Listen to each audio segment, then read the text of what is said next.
आमीन।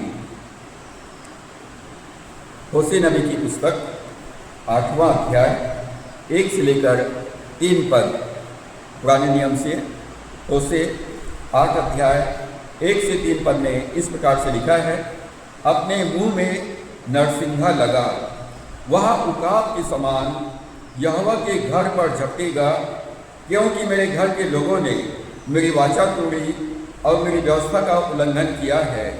वे मुझसे पुकार कर कहेंगे, हे हमारे परमेश्वर, हम इस्राएली लोग तुझे जानते हैं, परंतु इस्राएल ने भलाई को मन से उतार दिया है, शत्रु उसके पीछे पड़ेगा। परमेश्वर अपने वचन के पढ़े जाने और सुने जाने पर आशीष दे। आज के संदेश का शीर्षक है the result of disobedience. The result of disobedience, आज्ञा उल्लंघन के परिणाम। आज्ञा उल्लंघन के परिणाम। परमेश्वर ने मानव जाति को अपने स्वरूप के अनुसार अपनी समानता में बनाया और परमेश्वर ने मनुष्य को स्वतंत्र इच्छा शक्ति प्रदान किया है। परमेश्वर चाहता है कि मनुष्य अपने स्वतंत्र इच्छा से परमेश्वर की आज्ञाओं का पालन करे। परमेश्वर आज्ञा पालन चाहता है, परंतु आज्ञा पालन को वो मनुष्य के ऊपर छोड़ दिया है। अब हमारे पास निर्णय लेने का और चुनाव करने का अधिकार है कि हम स्वतंत्र इच्छा से परमेश्वर के आज्ञा पालन करने का निर्णय लें, स्वतंत्र इच्छा से प्रभु समझ के पीछे चलने का निर्णय लें, या हम स्वतंत्र इच्छा से हम अपनी मर्जी के अनुसार इस संसार में जीवन व्यतीत करें। परमेश्वर कहता है कि आज्ञा पालन करोगे तो आशीष पाओगे, और आज्ञा उल्लंघन करोगे तो उसका रिजल्ट आज हम देखने वाले हैं।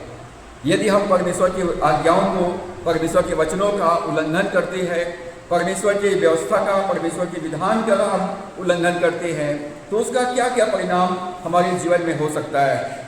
परमेश्वर होशे नबी के माध्यम से इस्राएल को ये संदेश दिया।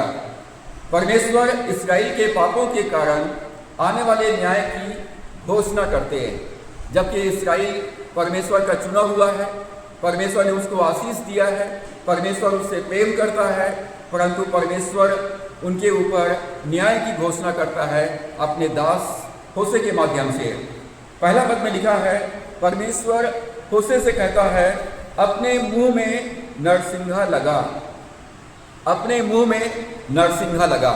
नरसिंगा मेरे टाइम में ये जो दिख रहा है नरसिंगे का तस्वीर।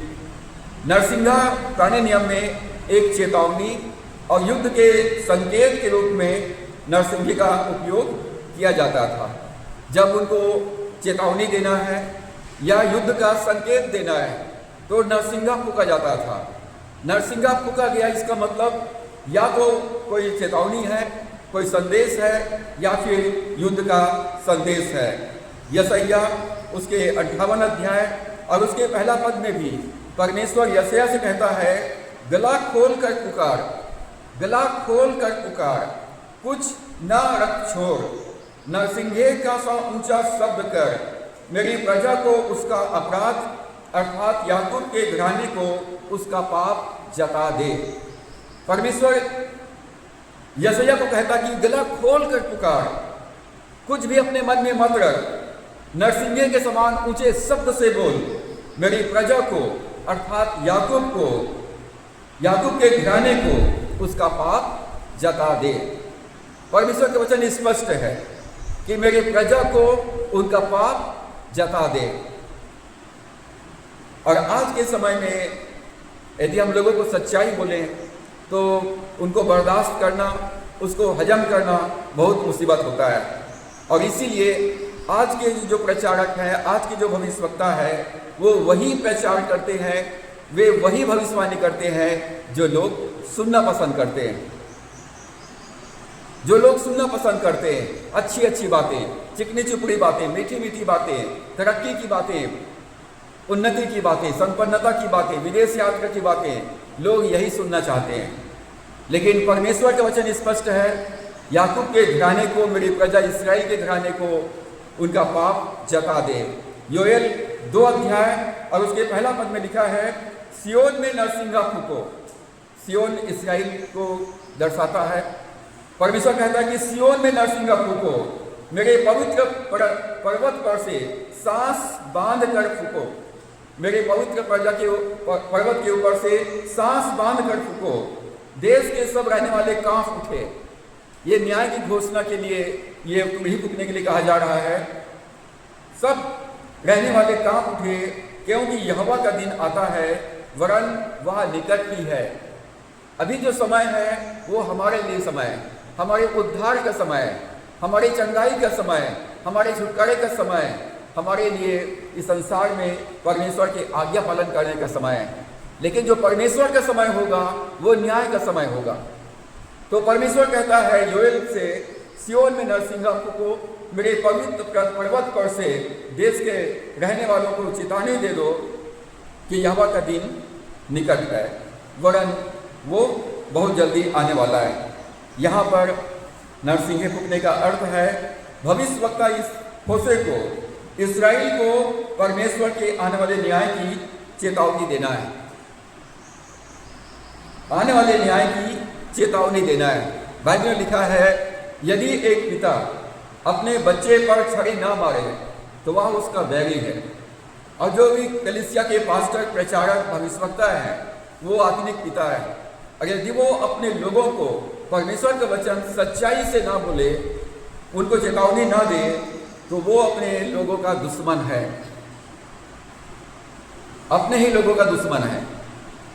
तो परमेश्वर कहता है कि आने वाले न्याय की चेतावनी दे, क्योंकि इस्राएल ने परमेश्वर की व्यवस्था का उल्लंघन किया है।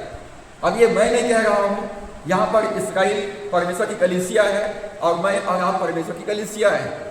तो परमेश्वर कहता है मेरे लोगों को न्याय की चेतावनी दे, क्योंकि मेरे लोगों ने परमेश्वर की व्यवस्था का उल्लंघन किया है और इसलिए वह शत्रुओं के द्वारा दंडित होने वाला है। अब प्रश्न है, कौन उकाब के समान यहोवा के घर पर झपटेगा? पहली बात लिखा है, अपने मुंह में नरसिंगा लगा, वह उकाब के समान यहोवा के घर पर झपटेगा। कौन परमेश्वर के घर पर उकाब के समान झपटेगा? यहाँ उकाब एक रूपक के रूप में है। जो उकाब जो है बहुत तेज, अचानक और बहुत ही विध्वंसकारी और बहुत ही आक्रमण को दर्शाता है।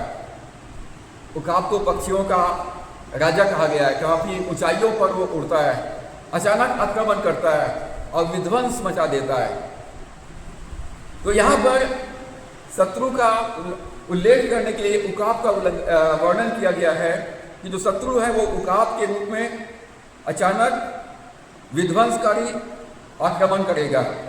यह संकेत करता है कि परमेश्वर की ओर से असुर या विदेशी सेनाएं इस्राएल पर अचानक आक्रमण करेगी और उन्हें दंड देगी, क्योंकि इस्राएल ने परमेश्वर की व्यवस्था का उल्लंघन किया है। और ये पद हमें सिखाता है कि यदि हम परमेश्वर के वचन को छोड़कर, परमेश्वर के आज्ञा पालन करना छोड़कर अपनी इच्छा के अनुसार काम करेंगे तो हमको परमेश्वर के न्याय का सामना करना पड़ेगा। अपने मुंह में नरसिंगा लगा, क्योंकि वो अचानक उकाब के समान परमेश्वर के घर पर झपटा मारेगा। तो यहाँ पर यदि हम परमेश्वर की आज्ञा उल्लंघन करते हैं और अपनी इच्छा के अनुसार जीवन व्यतीत करते हैं तो मुझे और आपको परमेश्वर के न्याय का सामना करना पड़ेगा। तो पहली बात यहाँ पर ईश्वर की ओर से एक चेतावनी है, परमेश्वर की ओर से चेतावनी है। शत्रु उकाब के समान यहोवा के घर पर झपटेगा। उकाब परमेश्वर के सामर्थ्य को दर्शाता है, जो अपने बच्चों को उकाब के समान ऊंचाई पर ले जाता है और उनको प्रशिक्षित करता है कि वो ऊंचाइयों पर उड़े। उकाब परमेश्वर की सामर्थ्य को दर्शाता है। और यहोवा के भवन मैं और आप हैं। यहोवा का भवन मैं और आप हैं, मतलब उकाब कहाँ झपटा मारने वाला है?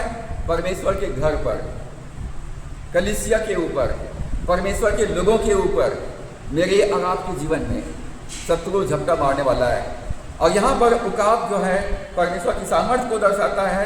परमेश्वर की अनुमति से समस्या जो है परमेश्वर के लोगों के ऊपर अचानक से आएगा, विध्वंसकारी होगा और सत्यानाश कर देगा। आज्ञा उल्लंघन के कारण विनाश अचानक उकाब के समान हम पर हमला करेगा। आपको सोचने समझने का मौका भी नहीं मिलेगा, अचानक आएगा, पूरा मटिया मेट कर देगा, सारी योजनाएं धरी की धरी रह जाएगी। परमेश्वर तुरही फूकने का आदेश देते हैं। परमेश्वर अपने भविष्यवक्ताओं को तुरही फूकने का, वचन को प्रचार करने का, चेतावनी देने का ये आदेश देते हैं कि मेरी प्रजा को उनका अपराध जता दे, आने वाले न्याय की घोषणा कर। तो यहाँ पर परमेश्वर की ओर से चेतावनी है, यदि हम अपनी मर्जी से जीवन व्यतीत करेंगे तो समस्या या शैतान अचानक उकाब के समान आक्रमण करेगा।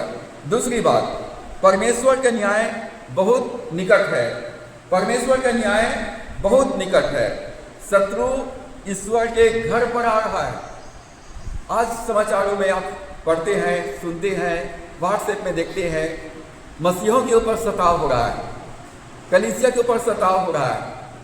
क्यों?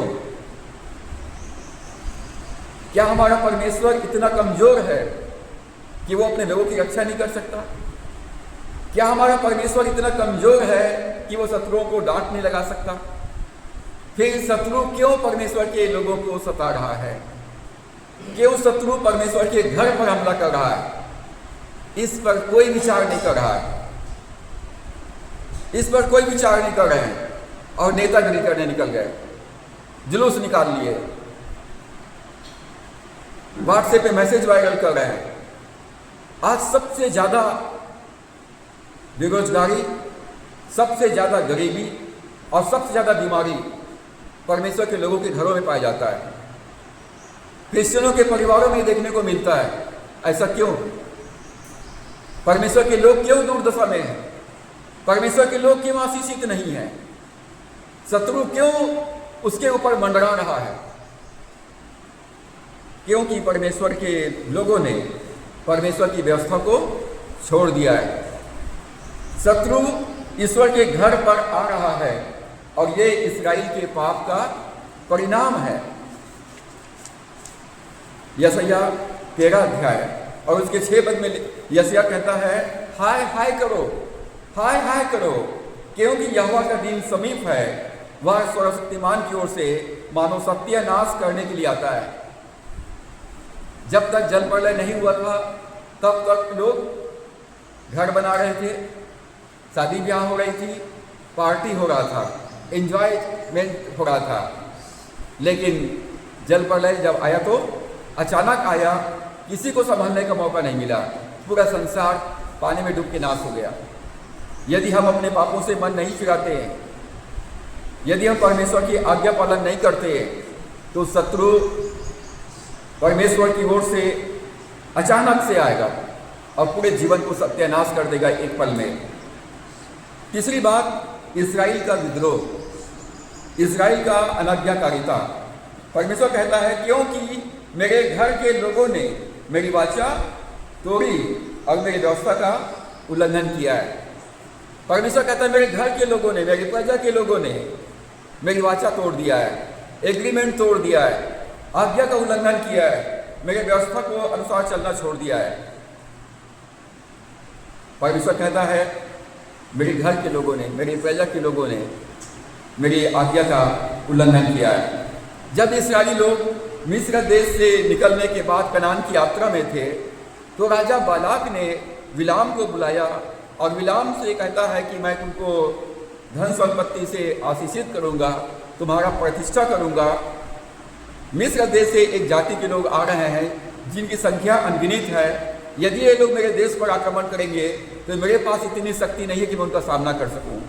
इसलिए तू एक काम कर, आ और मेरी तरफ से इस्राएलियों को श्राप दे दे ताकि वो लोग नाश हो जाए।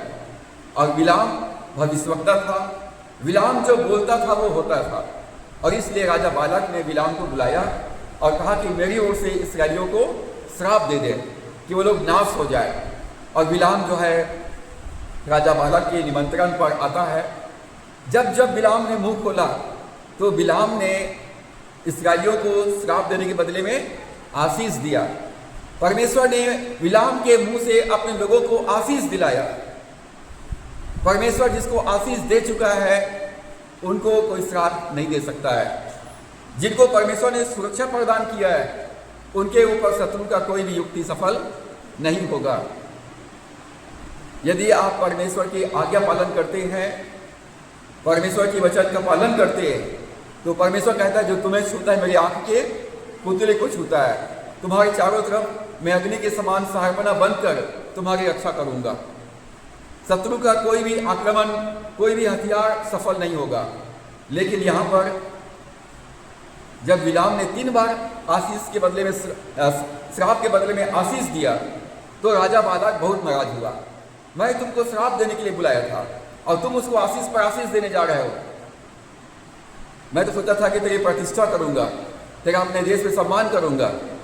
तो बिलाम जो है बालाक को एक सुझाव देता है, सलाह देता है, राजा साहब आप नाराज मत होइए, कोई बात नहीं, मैंने आशीष दिया है, परंतु उसका भी तोड़ बता रहा हूं मैं कि इस्राएली लोग कैसे अपने आप नाश हो जाएंगे, इस्राएली कैसे अपने आप सत्यानाश हो जाएंगे, इस्राएली कैसे अपने आप बर्बाद हो जाएंगे।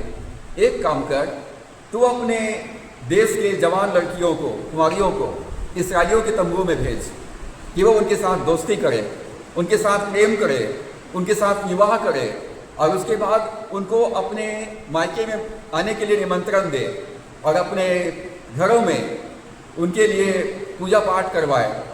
उनको 2 पाप करने के लिए कहा, पहला व्यभिचार करने के लिए कहा और दूसरा मूर्ति पूजा करने के लिए कहा।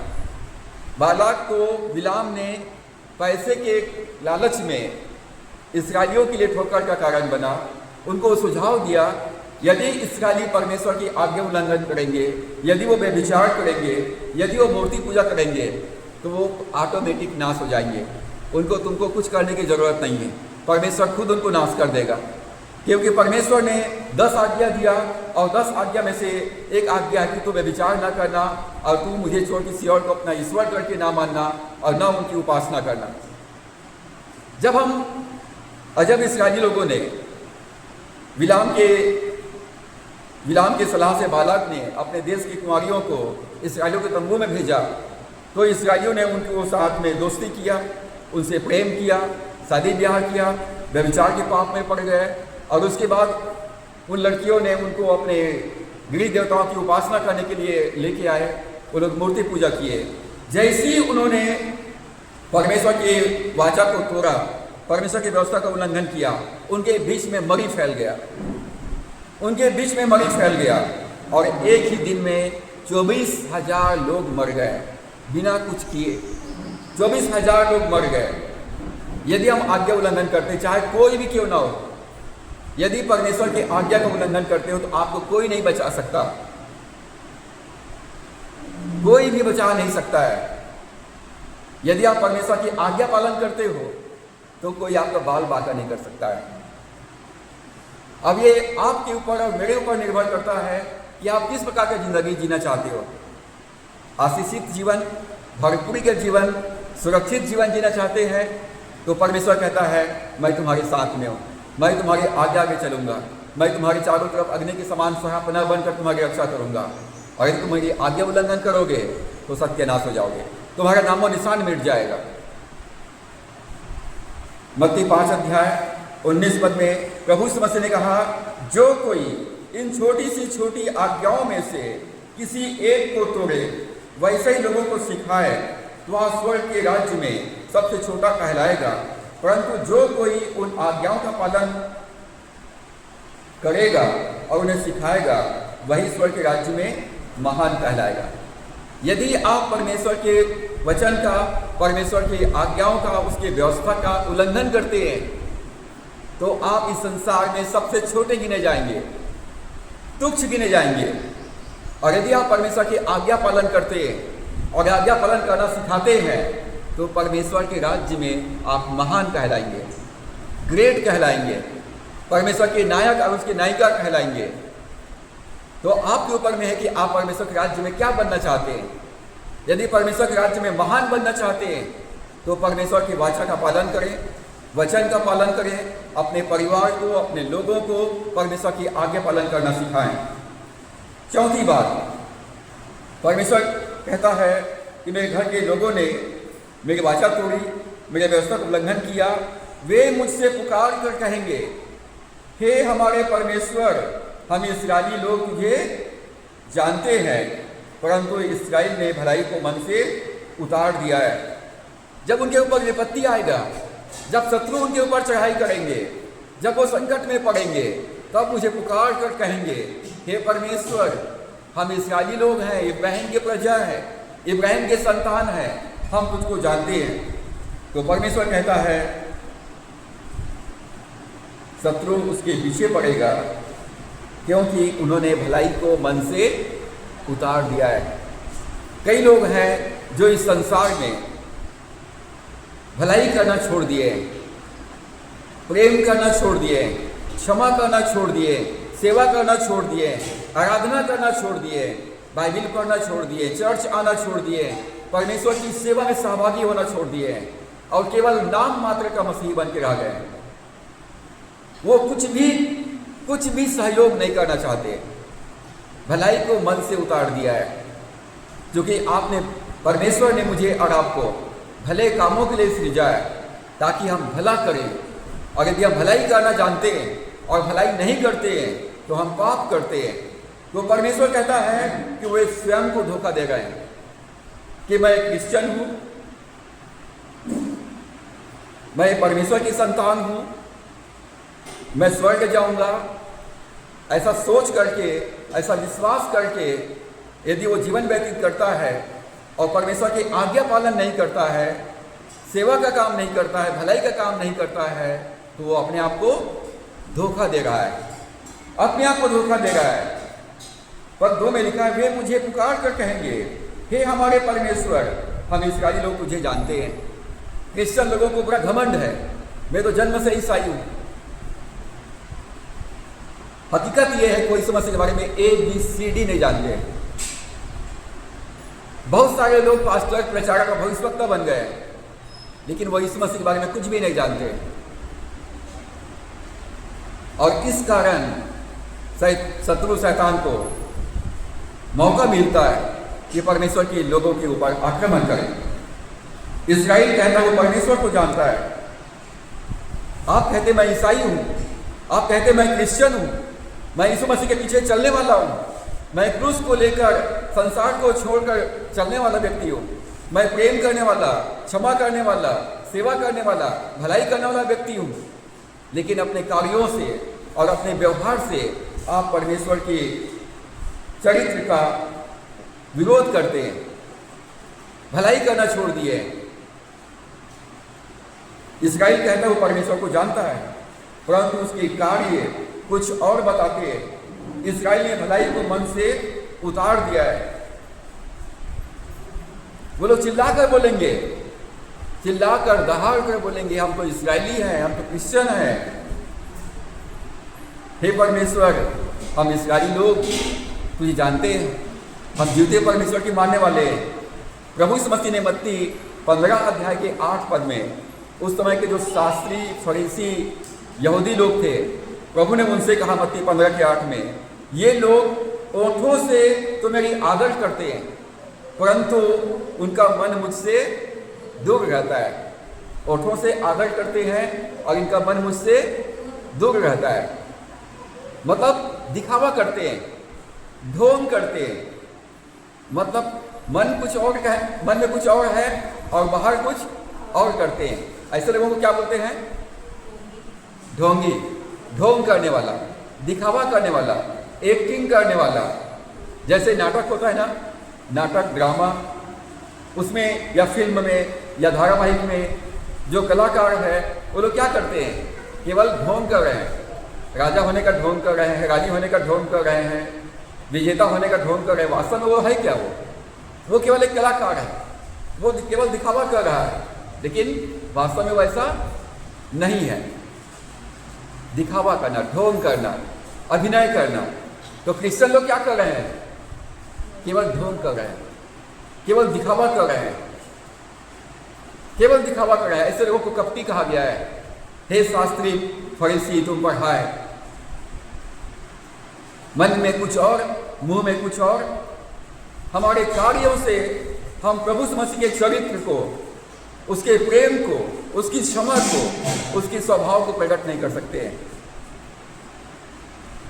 जब हम इस मसीह को ग्रहण करते हैं, हमारे अंदर में परमेश्वर का जीवन आता है, परमेश्वर का स्वभाव आता है, परमेश्वर का चरित्र आता है। यदि हम परमेश्वर की संतान हैं तो हमारे जीवन में परमेश्वर का खूबसूरती दिखाई देगा, परमेश्वर का स्वभाव दिखाई देगा। प्रभु यीशु मसीह ने मत्ती यूहन्ना 8 के 44 पद में फरीसियों से क्या कहा?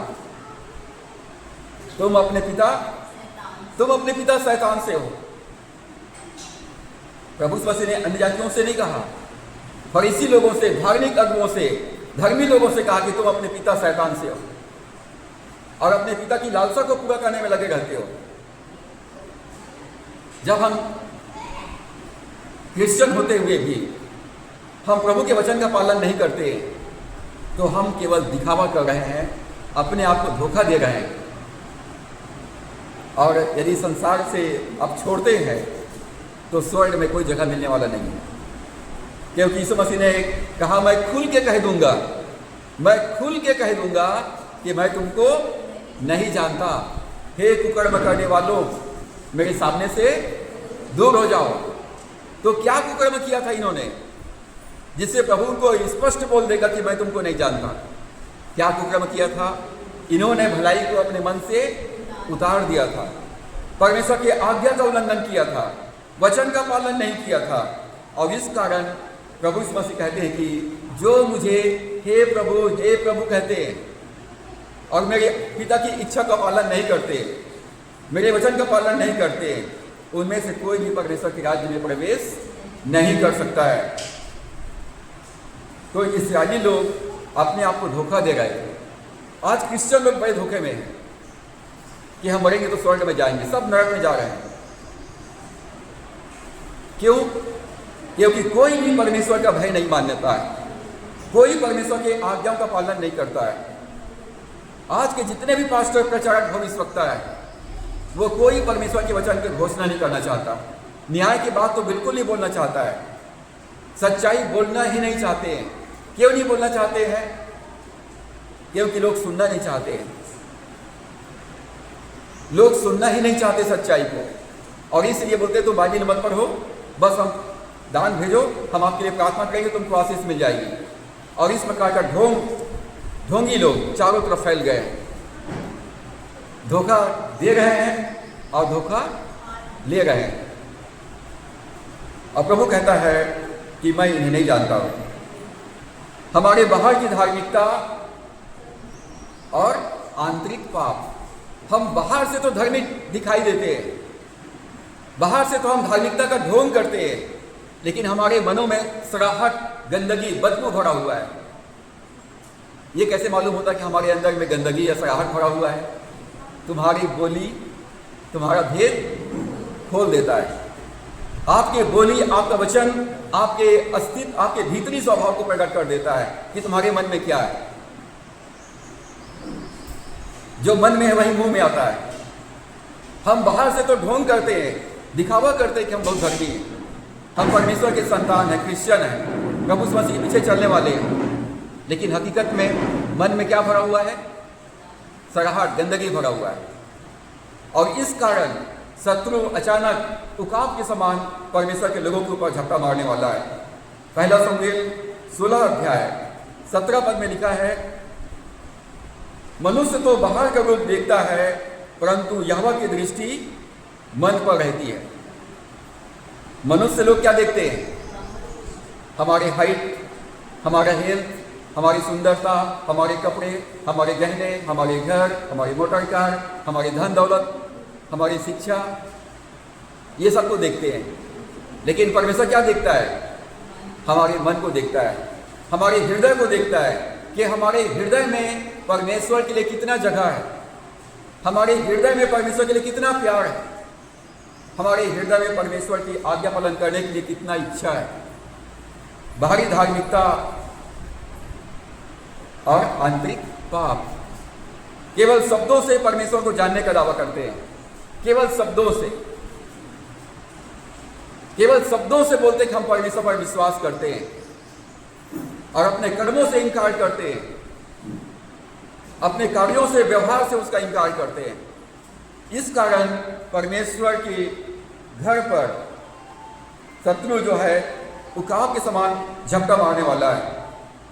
मत्ती 5:20 में प्रभु यीशु मसीह ने कहा, यदि तुम्हारी धार्मिकता शास्त्रियों और फरीसियों की धार्मिकता से बढ़कर ना हो तो तुम स्वर्ग के राज्य में कभी प्रवेश ना पाओगे। हम यीशु मसीह को क्यों मानते हैं? हम यीशु मसीह के पीछे क्यों चल रहे हैं? क्यों चल रहे हैं? क्योंकि पाप की मजदूरी मृत्यु है। मृत्यु से बचने के लिए और नरक के आग से बचने के लिए, अनंत जीवन के लिए, अनंत जीवन में रहने के लिए हम प्रभु यीशु मसीह को मानते हैं और उसके पीछे चलते हैं। क्योंकि बाइबल कहती है कि स्वर्ग के नीचे इस पृथ्वी पर और कोई दूसरा नाम नहीं दिया गया है जिसके द्वारा से हम उद्धार पाएं। सब ने पाप किया है और परमेश्वर की महिमा से दूर है। प्रभु यीशु मसीह हमारे पापों के लिए क्रूस पर मारा गया, हमारे लिए गाड़ दिया गया और हमारे लिए मुर्दों में से जी उठा है। यदि आप यीशु मसीह पर विश्वास करते हैं, प्रभु को अपने जीवन का उद्धार करता प्रभु ग्रहण करते हैं, उसके आज्ञा पालन करते हैं, तो आप परमेश्वर की संतान के रूप में जीवन व्यतीत करेंगे। परमेश्वर आपको स्वर्ग का जीवन प्रदान करेगा, आशीष प्रदान करेगा, सुरक्षा प्रदान करेगा और परमेश्वर आपको स्वर्ग राज्य का अधिकारी बनाएगा। लेकिन आज मैं यीशु मसीह पीछे क्यों चल रहा हूं? ताकि मुझे चंगाई मिल जाए, ताकि मुझे आशीष मिल जाए, ताकि मुझे नौकरी मिल जाए, ताकि समाज में मेरा नाम मान सम्मान हो, ताकि मेरा संसार के जो रीति विधि है पूरा हो जाए। क्या सच में कोई यीशु मसीह को जानता है? क्या सच में अनंत जीवन पाने के लिए कोई यीशु मसीह के पास में आया है? जबकि अनंत जीवन देने यीशु मसीह आया है। और ये सच्चाई कि क्रिश्चियन, ईसाई कहने वाले लोग, अपने आप को ईसाई कहने वाले लोग आज यीशु मसीह को बिल्कुल नहीं जानते हैं। दारू अलग पी रहे हैं, तंबाकू अलग घिस रहे हैं, ताबीज अलग पहन रहे हैं, अपने घरों में मूर्तियों को अलग से छिपा के रखे हुए हैं, अपने मन में अलग से रखे हुए हैं, ढोंग कर रहे क्रिश्चियन होने का। प्रभु ने कहा कि यदि कोई मेरे पीछे आना चाहे तो अपने आप का इनकार करे, अपने आप का इनकार करे। मैं मर गया संसार के लिए, मर गया पाप के लिए, अब मैं यीशु मसीह के लिए जिंदा हूं और मैं यीशु मसीह के साथ क्रूस पर चढ़ा दिया गया हूं। प्रभु मेरे लिए बलिदान हुआ है और इसलिए मैं प्रभु के पीछे चलता हूं। क्या कोई ऐसा जीवन जी रहा है आज के डेट में? हमारे पास बहाना है, या तो बहाना बना लो या परमेश्वर की आज्ञा पालन कर लो। दिखावा करने की कोई जरूरत नहीं है, क्योंकि दिखावा करने वाला अपने आप को धोखा दे रहा है। दिखावा करने वाला अपने आप को धोखा दे रहा है। पौलुस को बोलना पड़ा गलतियों 6:7 में, धोखा न खाओ, परमेश्वर खट्टों में नहीं उड़ाया जाता। आप दिखावा करके किसको धोखा दे रहे हो? आप अपने आप को, अपने आप को धोखा दे रहे हैं, किसी और को नहीं, अपने आप को धोखा दे गए। परमेश्वर का दुख क्या है? परमेश्वर का दुख कि उसकी संतान उससे दूर हो गया है। परमेश्वर का दुख है कि जिसको मैंने प्यार किया, जिसको मैंने मिस्र देश के गुलामी से छुड़ा करके लाया, जिसको 40 साल तक जंगल में अपने गोद में लिए हुए फिरा, वही प्रजा के लोग, वही लोग मुझसे दूर चले गए। मेरी बात नहीं सुनते, मेरी बात नहीं मानते, मेरे पास नहीं आते। ये परमेश्वर का दुख है। उसकी संतान उससे दूर हो गई है। परमेश्वर ने इस्राएल से प्रेम किया, लेकिन इस्राएली लोगों ने लाल समुद्र को पार किया, 40 साल तक जंगल में मन्ना खाए, 40 साल तक बटेर खाए, चट्टान का पानी पिया, उनके वस्त्र पाना नहीं हुए, उनके चप्पल नहीं घिसे, उनमें कोई निर्बल नहीं था, उनमें कोई दरिद्र नहीं था। परमेश्वर ने उनको कनान, यरदन नदी को पार करके कनान में लाया, कनान पर उनको बसाया, उनको भर दूध और मधु से बहता हुआ देश में लाया। लेकिन इस्राएली लोगों ने कनान में आने के बाद परमेश्वर को भुला दिया। आशीषित होने के बाद परमेश्वर को भुला दिया। वे आसपास के देशों के देवताओं की उपासना करने लग गए और इस्राएल की उपासना करना छोड़ दिया। परमेश्वर होशे 11 अध्याय और उसके पहला और दूसरा पद में कहता है, मैंने अपने पुत्र को बुलाया परंतु उन्होंने मुझसे मुंह मोड़ा। मिस्र से निकालकर कनान में लाया, परंतु इस्राएली बाल देवताओं के लिए बलिदान करते और खुदी हुई मूर्तों के लिए धूप जलाते थे। इस्राएली लोग परमेश्वर की आराधना करने के बदले में आसपास के लोगों के बाल देवताओं की उपासना करते थे, उनके लिए बलिदान चढ़ाते थे, धूप जलाया करते थे। यदि हम परमेश्वर की आज्ञा पालन नहीं करते हैं तो हम मूर्ति पूजक हैं। कान खोल कर सुनिए सब लोग, यदि आप परमेश्वर की आराधना नहीं करते तो आप मूर्ति पूजक हैं। आप मूर्ति पूजा करते हैं तो मूर्ति क्या चीज़ है? हर वो चीज़ जो मुझको परमेश्वर से दूर करता है वो मूर्ति है। हर वो चीज़ जो आपको बाइबल पढ़ने से, हर वो चीज़ आपको जो प्रार्थना करने से, हर वो चीज़ जो आपको परमेश्वर के नज़दीक आने से रोकता है, वो आपकी मूर्ति है जिसकी आप उपासना करते हैं। और परमेश्वर कहता कि मैं तुम्हारा परमेश्वर यहोवा हूँ, मुझे छोड़ किसी और को अपना ईश्वर करके ना मानना। एक गीत जो बहुत प्रचलित हुआ, मुश्किलों से कह दो मेरा खुदा बड़ा है। ये गीत क्रिश्चियन लोगों ने नहीं लिखा है, ये गीत को क्रिश्चियन लोगों ने नहीं लिखा है, अन्य जातियों ने लिखा है, जिसको क्रिश्चियन लोगों ने अपने सभाओं में गाया है। इन मुश्किलों से कह दो, इन समस्याओं से कह दो मेरा खुदा बड़ा है। लेकिन जिनका परमेश्वर सबसे बड़ा है, सबसे महान है, वो लोग कहते हैं मेरा समस्या बड़ा है, मेरा परमेश्वर छोटा है, मेरा यीशु मसीह छोटा है। आप अपने कार्यों से, अपने व्यवहार से, अपने शब्दों से ये कह रहे हैं मेरा यीशु मसीह बहुत छोटा है, वो मेरी समस्याओं का समाधान नहीं कर सकता है। और इसीलिए हम परमेश्वर से दूर चले जाते हैं, क्योंकि हम परमेश्वर के बारे में थोड़ा बहुत जानते हैं, लेकिन परमेश्वर को व्यक्तिगत रूप से हम नहीं जानते हैं। परमेश्वर के दिल को हम नहीं जानते हैं। इस्राएली लोगों ने परमेश्वर को छोड़कर बाल देवताओं के लिए बलिदान चढ़ाया, उनके लिए धूप जलाया, और इस्राएल ने और क्या किया? बगावत कर दिया। बगावत मतलब समझते हैं? विद्रोह कर दिया, विद्रोह कर दिया, परमेश्वर के विरुद्ध बगावत किया, मूर्ति पूजा और अन्याय में लिप्त हो गए। मूर्ति पूजा करने लग गए और अन्याय, पक्षपात करने लग गए। वो सिर्फ सेल्फिश हो गए, अपना भला होना चाहिए, दुनिया का कुछ भी हो जाए। होशे नबी की पुस्तक 7 अध्याय 13 पद में लिखा है, उन पर हाय, क्योंकि वे मेरे पास से भटक गए, उनका सत्यानाश हो, क्योंकि उन्होंने मुझसे बलवा किया है। मैं तो उन्हें छुड़ाता रहा, परंतु वे मुझसे झूठ बोलते आए। परमेश्वर कहता है उन पर हाय, दूसरे शब्दों में श्रापित होवे। कौन लोग श्रापित होंगे? जो लोग बलवा करते हैं, जो लोग विद्रोह करते हैं, जो परमेश्वर से दूर चले जाते हैं, उनके लिए यहाँ पर श्राप की घोषणा किया गया है। उन पर हाय, क्योंकि ये मेरे पास से भटक गए, उनका सत्यानाश हो जाए।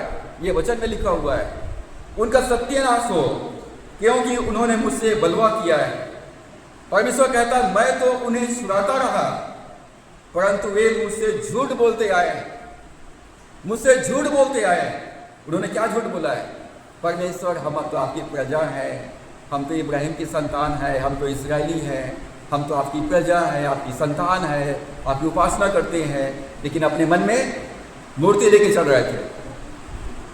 परमेश्वर कहता है मैं उनको बचाता रहा, उनकी रक्षा करता रहा, उनकी जरूरत को पूरा करता रहा, उनके साथ में रहा, परंतु वो लोग मेरे साथ ढोंग किए, मेरे साथ धोखा किए, मेरे साथ दिखावा किए, झूठ बोलते आए। उन्होंने मेरे विरुद्ध में बगावत किया है। और इस कारण से पाप का परिणाम इस्राएलियों को भुगतना पड़ेगा। परमेश्वर होशे से कहता है, अपने मुंह में नरसिंह लगा, वो उकाब के समान यहोवा के घर पर झपटेगा, क्योंकि मेरे घर के लोगों ने मेरी वाचा तोड़ी है और मेरी व्यवस्था का उल्लंघन किया है। इस्राएल ने भलाई को मन से उतार दिया है, शत्रु उसके पीछा करेगा, शत्रु उसके पीछे पड़ेगा। दो चीज़ें हैं यहाँ पर, एक शैतान, एक समस्या, एक बीमारी, एक गरीबी, एक असफलता, एक मिसहैपनिंग आपका पीछा करेगा, और दूसरा है मेरी आशीष मेरा पीछा करेगा। दो लोग पीछा करेंगे, एक श्राप पीछा करेगा और दूसरा आशीष पीछा करेगा। मैं चाहता हूं कि मेरा आशीष मेरा पीछा करे। मत्ती 6:33 में प्रभु यीशु ने कहा, पहले तुम परमेश्वर के राज्य और धार्मिकता की खोज करो तो सब वस्तुएं तुम्हारे जीवन में जोड़ दिया जाएगा, सब वस्तुएं तुमको मिल जाएंगी, तुम्हारी जरूरत की चीजें तुम्हारा पीछा करेगा।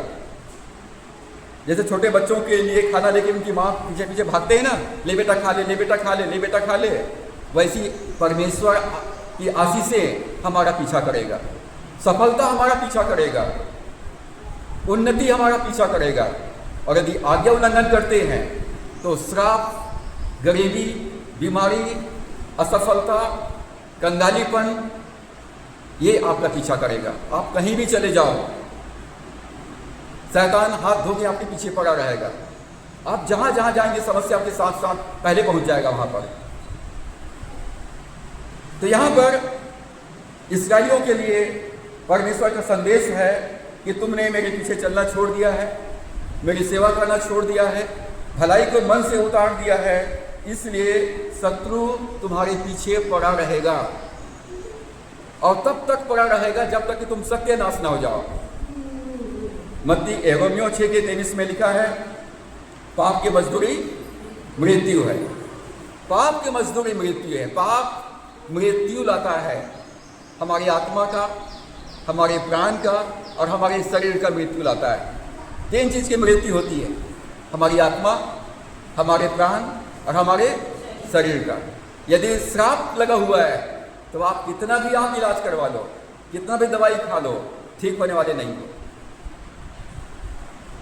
और यदि आप आशीषित हैं तो आप साधारण सा पैरासिटामॉल गोली भी खाएंगे तो आप ठीक हो जाएंगे, क्योंकि आप आशीषित हैं।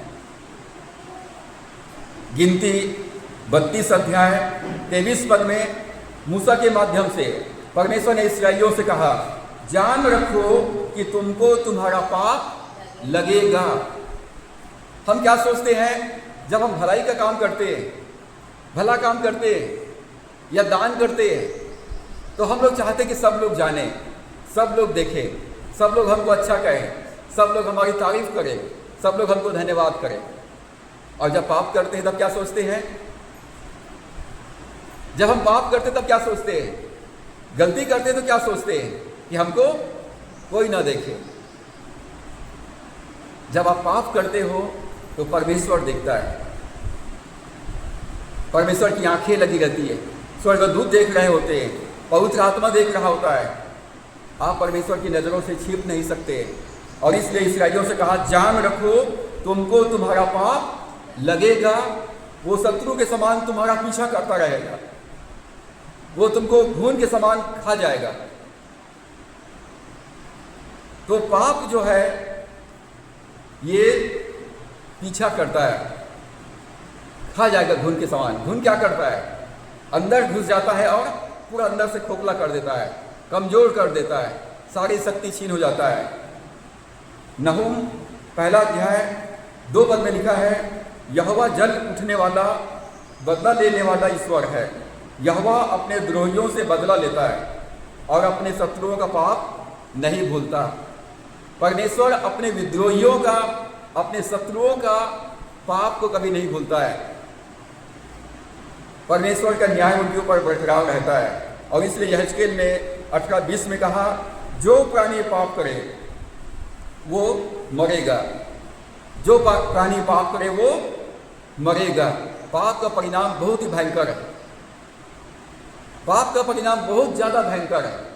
हमारे वर्तमान जीवन को बर्बाद करता है, हमारी आत्मा को बर्बाद कर देता है, हमारा इस संसार का जीवन को भी और हमारी आत्मिक जीवन को भी बर्बाद कर देता है। पाप का परिणाम मृत्यु है, जीवन नहीं है। जीवन प्रभु यीशु मसीह है, प्रभु यीशु मसीह में जीवन है और इसलिए जीवन को अपनाना है। व्यवस्था विवरण 28 अध्याय, वहाँ पर आशीष की घोषणा किया गया है। यदि तुम मेरी व्यवस्था पालन करोगे, मेरी सुनोगे, मेरी आज्ञा पालन करोगे, मैं तुमको आशीष दूंगा और तुमको सब जातियों में श्रेष्ठ करूंगा। तुम घर में आशीषित होगे, खेत में आशीषित होगे, रास्ते में आशीषित होगे, नगर में आशीषित होगे। तुम्हारी संतान, तुम्हारी गाय बैल, तुम्हारी भेड़ बकरी, तुम्हारी दास दासी, तुम्हारी टोकरी, तुम्हारी कठौती सब आशीष पाएंगे। शत्रु एक रास्ते से आएंगे, 7 रास्ते से लौट जाएंगे।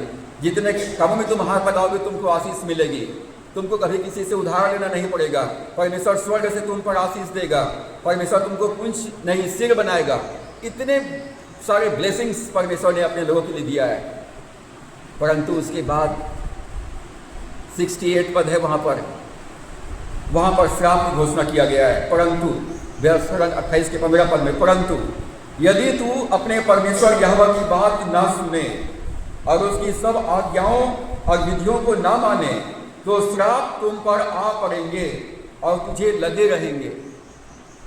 यदि आप परमेश्वर के आज्ञा उल्लंघन करते हैं, विद्रोह करते हैं, बगावत करते हैं, बलवा करते हैं, अपनी इच्छा के अनुसार जीवन व्यतीत करते हैं, तो पाप, मृत्यु, श्राप तुम्हारे पीछे पड़े रहेंगे और तुमको लगे रहेंगे, छोड़ेंगे नहीं। असाध्य रोग जिसका कोई इलाज नहीं है।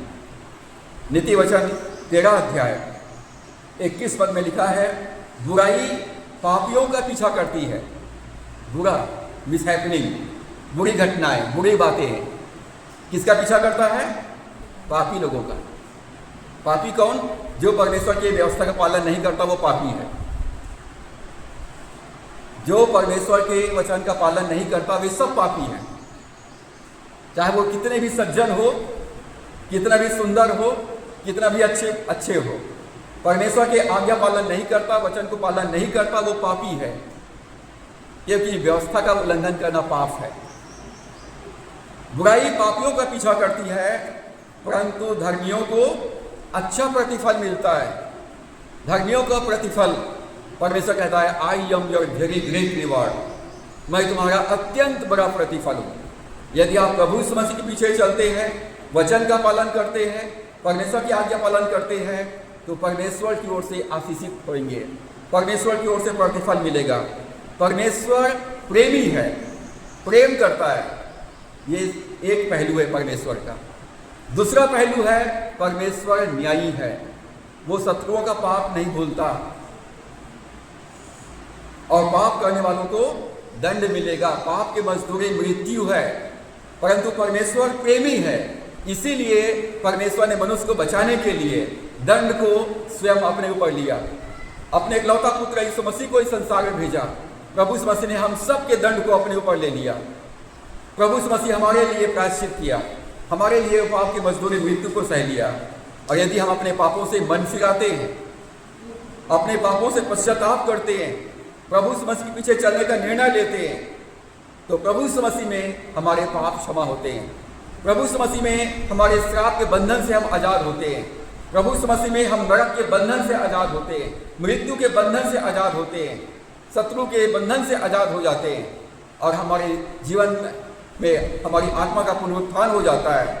हम नई सृष्टि बन जाते हैं, परमेश्वर के संतान बन जाते हैं, स्वर्ग राज्य के वारिस बन जाते हैं, परमेश्वर के आंखों की पुतली बन जाते हैं। आशीर्वाद का गलत उपयोग किया इसराइलियों ने। होशे नबी की पुस्तक 2 अध्याय उसके 8 पद में परमेश्वर कहता है, उन्होंने मेरी दी हुई चांदी और सोने को मूर्तियों के लिए खर्च किया।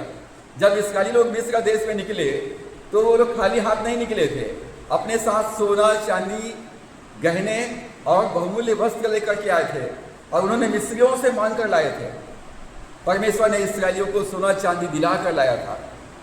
जब इसराइलियों को परमेश्वर ने आशीष के साथ छुटकारा दिया तो उन्होंने उस सोने चांदी का क्या इस्तेमाल किया?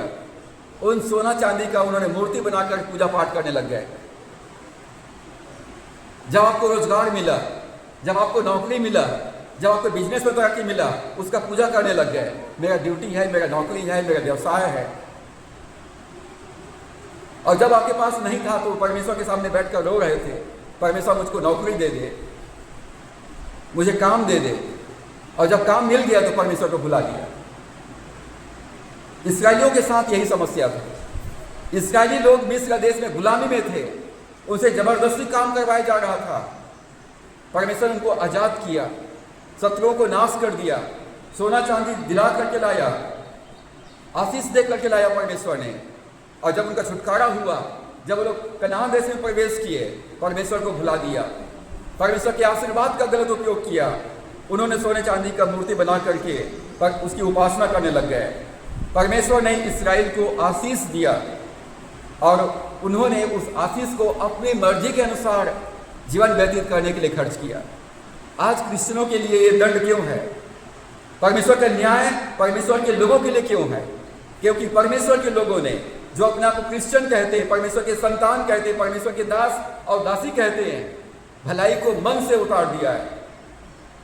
इस कारण न्याय या शत्रु उसका पीछा करेगा, क्योंकि परमेश्वर के वचन के अनुसार चलना छोड़कर अपनी मर्जी के अनुसार चलने का निर्णय लेकर जीवन व्यतीत कर रहे हैं।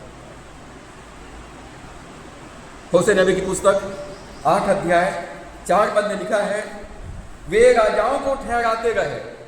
अब पास्टर लोग सच्चाई क्यों प्रचार नहीं करते? क्योंकि वो भी मनुष्य है, उनका भी बाल बच्चे हैं, उनका भी परिवार है। और मेरे को तो एक पास्टर ने बोला, भैया वो लोग मरते हैं, कल का मरने वाला आज मर जाए, उनको सच्चाई मत बोलो, उनको कुछ मत बोलो, मरने दो उनको, क्योंकि सब लोग स्वर्ग में नहीं जाएंगे। ये पास्टर ने मुझे कहा, मत बोलो उनको, मत चेतावनी दो, क्योंकि आप बोलते हो आप बुरा बन जाते हो, लोग आपसे नफरत करने लग जाते हैं, क्योंकि आप बहुत ज़्यादा बोल देते हो, साफ साफ बोल देते हो, स्पष्ट बोल देते हो। ताकि तो क्या घुमा फिरा के शहद लगा करके बोलूं? परमेश्वर कहता है, अपने मुंह में नरसिंहा लगा, अपना गला खोल कर बोल, इस्राएल को, याकूब के घराने को उनका पाप जता दे। और जब मैं वचन को लेकर जब खड़ा हूं तो मैं झूठ नहीं बोल सकता, दिखावा नहीं कर सकता, आपके साथ धोखा नहीं कर सकता। जो वचन है वो स्पष्ट है, वो मेरे लिए भी है और आपके लिए भी है। यदि पास्टर खड़ी प्रचार कर दिया तब क्या करते हैं? ये पास्टर ठीक नहीं है, इसका ट्रांसफर करो।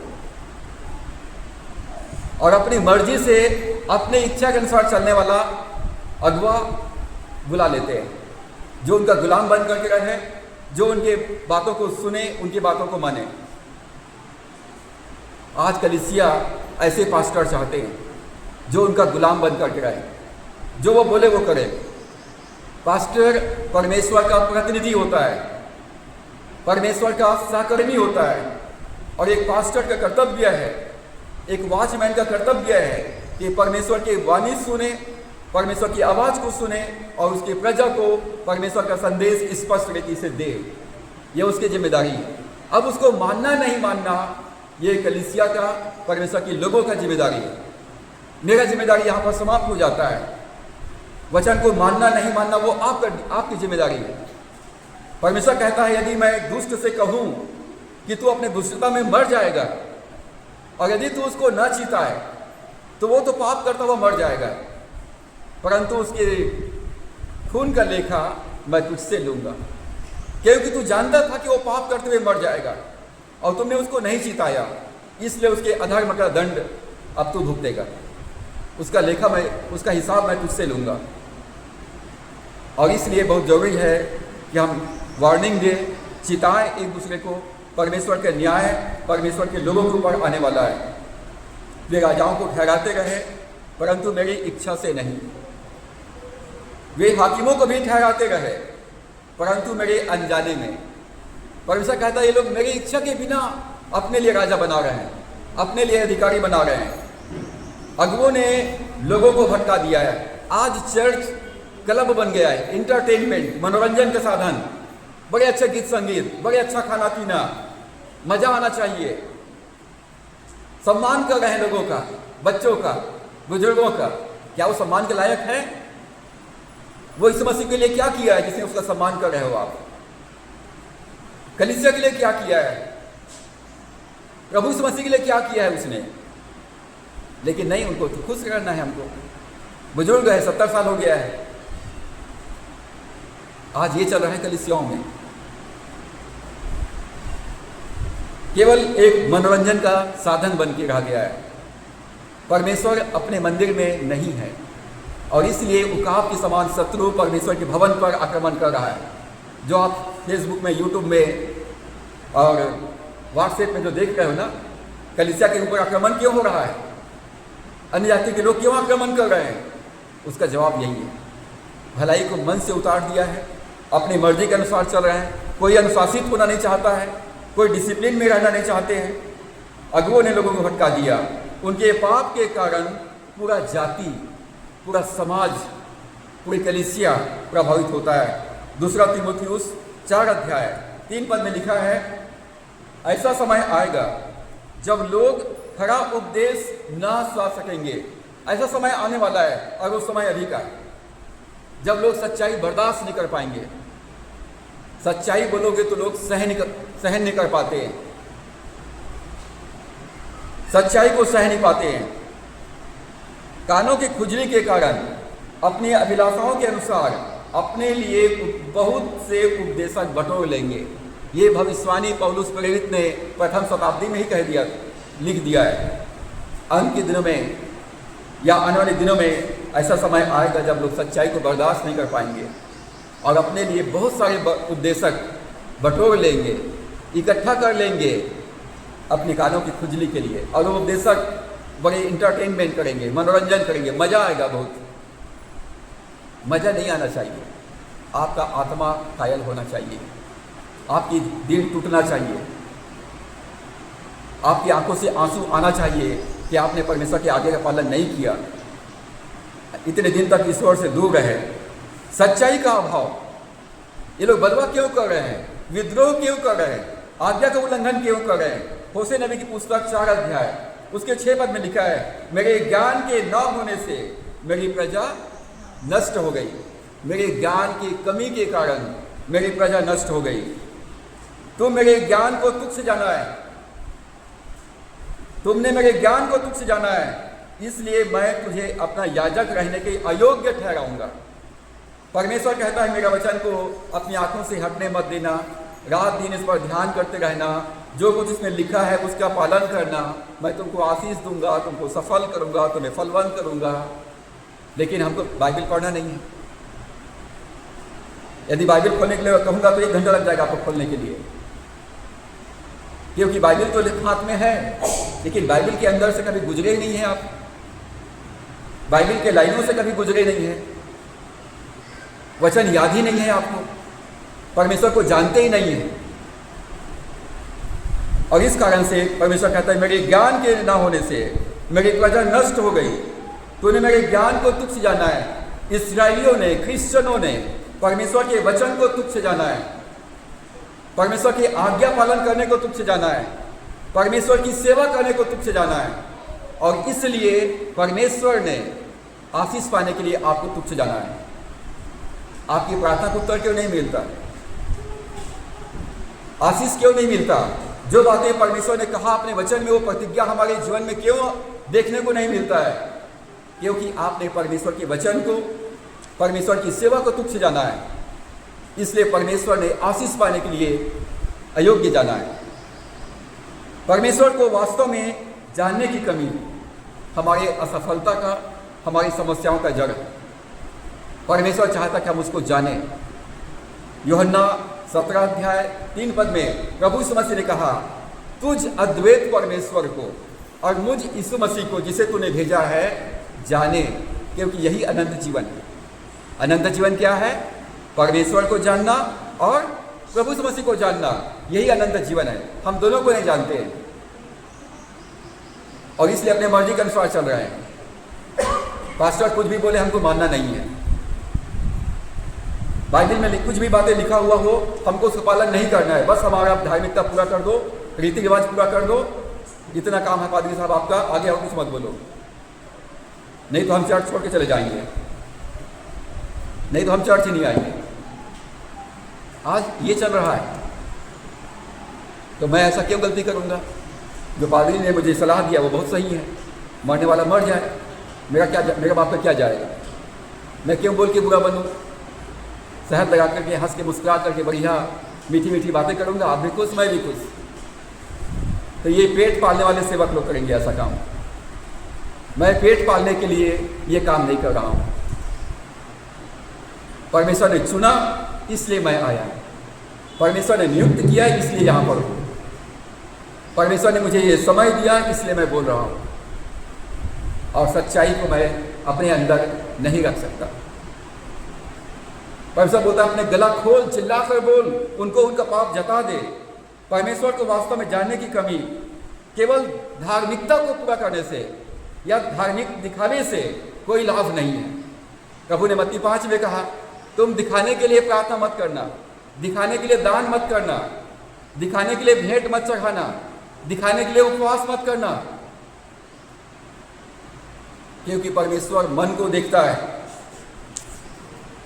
न्याय से कोई नहीं बच सकता। परमेश्वर प्रेमी है, लेकिन साथ ही परमेश्वर न्यायी भी है। यदि परमेश्वर ने इब्राहिम के साथ क्या वाचा बांधा, मैं तुझको आशीष दूंगा, तेरा नाम को बड़ा करूंगा, तेरे वंश को आकाश के तारागण के समान अनगिनत करूंगा, तू आशीष का मूल ठहरेगा। और अंतिम बात उन्होंने कहा, क्या कहा? जो तुम्हें आशीर्वाद देगा उन्हें मैं आशीष दूंगा, और जो कोई तुम्हें कोसे, जो तुम्हें अड़ंगा मारे, जो तुम्हें ठोकर पहुंचाए, वो उसको मैं श्राप दूंगा, वो नाश हो जाएंगे। यदि परमेश्वर के बच्चों को, परमेश्वर के सेवकों को आप अड़ंगा मारते हैं तो परमेश्वर नाश करने वाला है, श्राप पीछा पड़ेगा, क्योंकि शत्रु उसके पीछे पड़े रहेंगे। आपको समझ में नहीं आएगा, कोई बचा नहीं पाएगा। न्याय से कोई नहीं बच सकता है। 2 सिंहासन है प्रभु यीशु मसीह का, एक श्वेत सिंहासन है और दूसरा मसीह का न्याय आसन है। श्वेत सिंहासन के पास विश्वासी लोग आएंगे, धर्मी लोग आएंगे, और उनके कामों के अनुसार उनको प्रतिफल मिलेगा। श्वेत सिंहासन और न्याय और अंतिम न्याय। प्रकाशित वाक्य 20 अध्याय 12 पद में लिखा है, फिर मैंने छोटे बड़े सब मरे हुओं को सिंहासन के सामने खड़े भी देखा।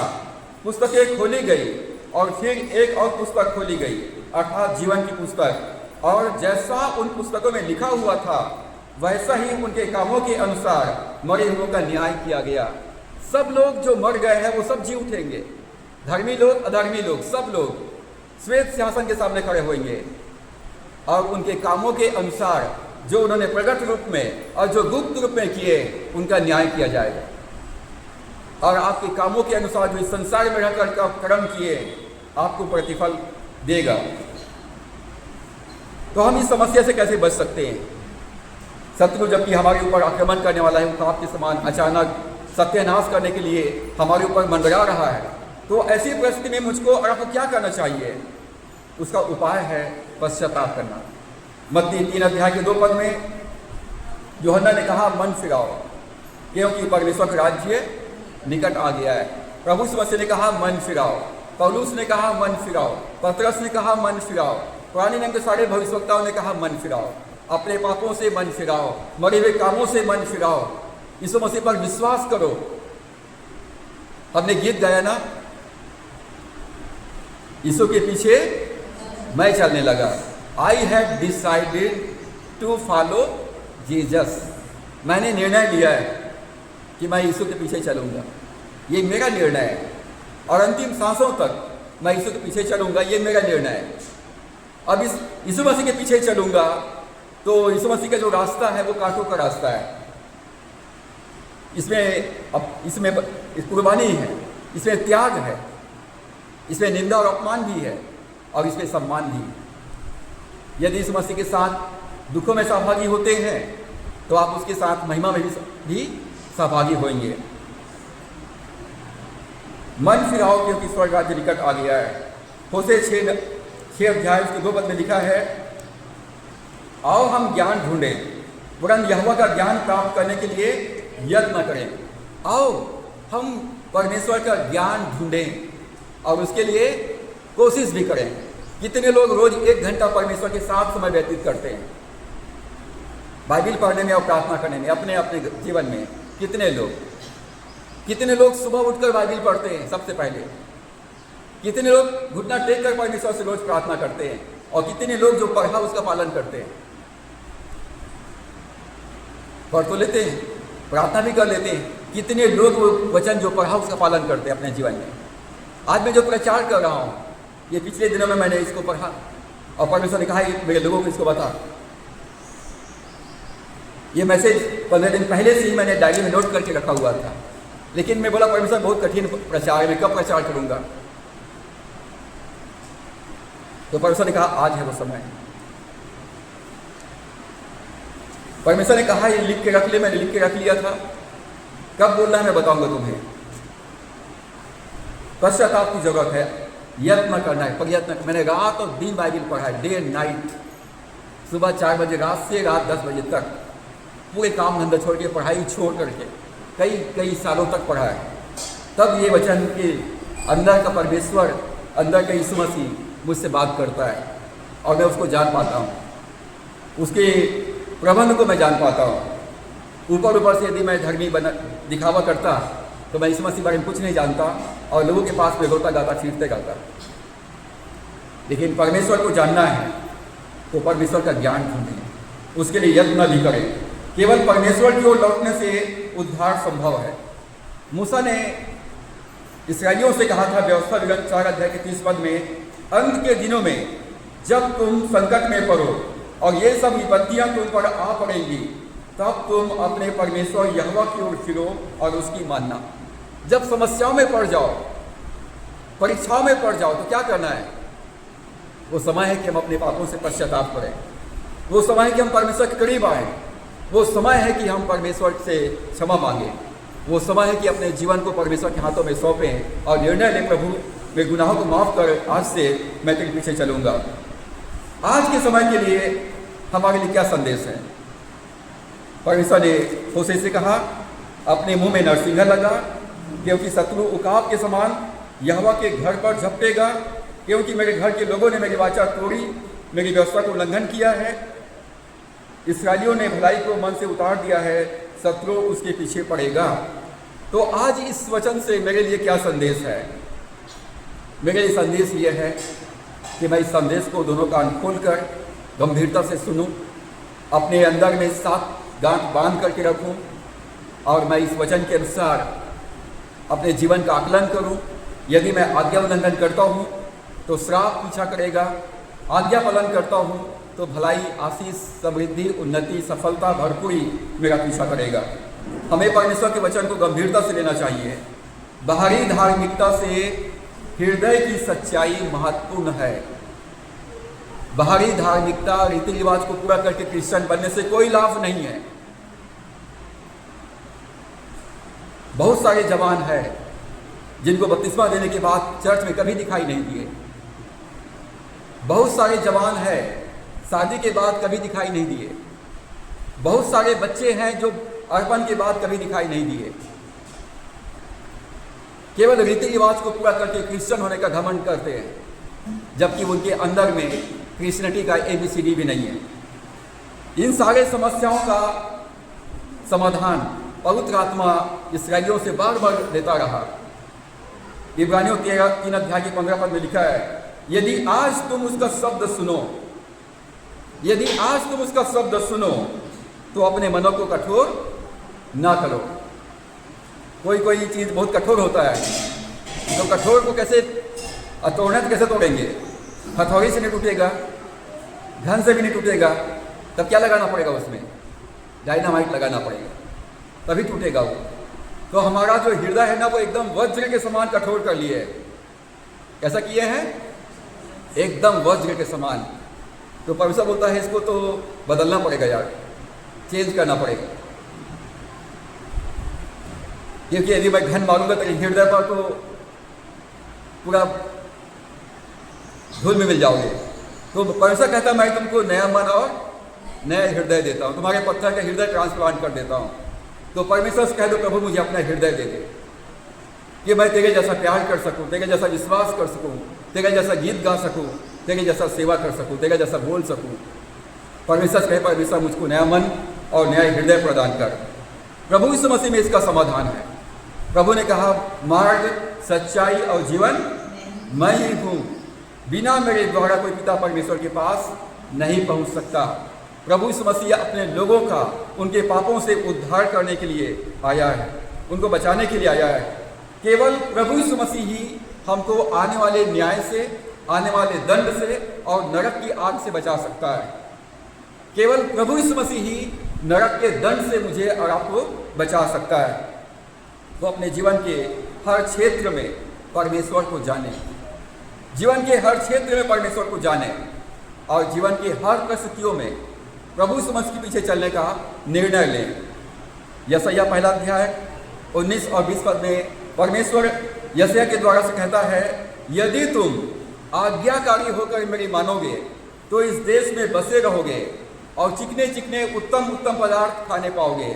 और यदि तुम ना मानो और बलवा करो, विद्रोह करो, तो तलवार से मारे जाओगे। सेनाओं के यहोवा का यही वचन है। यदि आपने बलवा करने का, विद्रोह करने का, बगावत करने का निर्णय लेके बैठे हुए हैं तो दंड से कोई नहीं बचा सकता है। और यदि यीशु मसीह के पीछे चलने का निर्णय लिए हैं, यदि आप यीशु मसीह के पीछे चलने का निर्णय लेते हैं तो क्या होगा? संसार हमारा विरोध करेगा, शैतान हमारा विरोध करेगा और हो सकता है कि प्रभु यीशु मसीह के पीछे चलते चलते आप शहीद भी हो जाएं। तो पौलुस क्या बोलता है फिलिपियों पहला अध्याय के 21 पद में, मेरे लिए जीवित रहना मसीह है। यदि जीवित हूँ तो यीशु मसीह के लिए और मर जाता हूँ तो मेरा फायदा है। मृत्यु मेरे लिए फायदा है, क्योंकि मैं राजाओं के राजा, प्रभुओं के प्रभु, अपने पिता के पास अनंत काल के लिए उसके गोद में रहूँगा। तो जीवित रहना फायदा है और मर जाऊँगा तो ज़्यादा फायदा है, डबल फायदा है। जीवित रहना मसीह और मर जाना लाभ है। और इसलिए प्रिय मित्रों, प्रभु समझ के पीछे चलने का निर्णय लें। आपके सारे समस्याओं का समाधान आपके निर्णय पर डिपेंड करता है। यदि आप प्रभु के पीछे चलने का निर्णय लेते हैं, प्रभु की आज्ञा पालन करने का निर्णय लेते हैं, परमेश्वर आपका पालक बनेगा, आपका गार्जियन बनेगा, आपका अगुवा बनेगा, आपका शासक बनेगा, आपका प्रबंधक बनेगा, आपका डॉक्टर बनेगा, आपका बैंकर बनेगा, आपका पिता बनेगा, आपका दोस्त बनेगा और आपका जीवन का सब कुछ बनेगा। और प्रभु कहेगा, मेरे बच्चों को छूना मत, क्योंकि यदि तुम मेरे बच्चों को छुओगे तो मेरे आँख के पुतली को छुओगे, खबरदार उसको छूना मत। तो परमेश्वर तुरंत डांट लगा देगा, घुड़की लगा देगा, स्वर्गदूत चारों तरफ कहरा बैठा के नियुक्त कर देगा। तो परमेश्वर का बेटा बनकर, परमेश्वर का बेटी बनकर, उसके पीछे चलते हुए एक अच्छे संतान बनकर जीवन व्यतीत करें, आशीषित रहें, भरपूर रहें और बहुतों के लिए आशीष का कारण बने। तो परमेश्वर इन वचनों के द्वारा से हम सबको बहुतायत की आशीष प्रदान करें।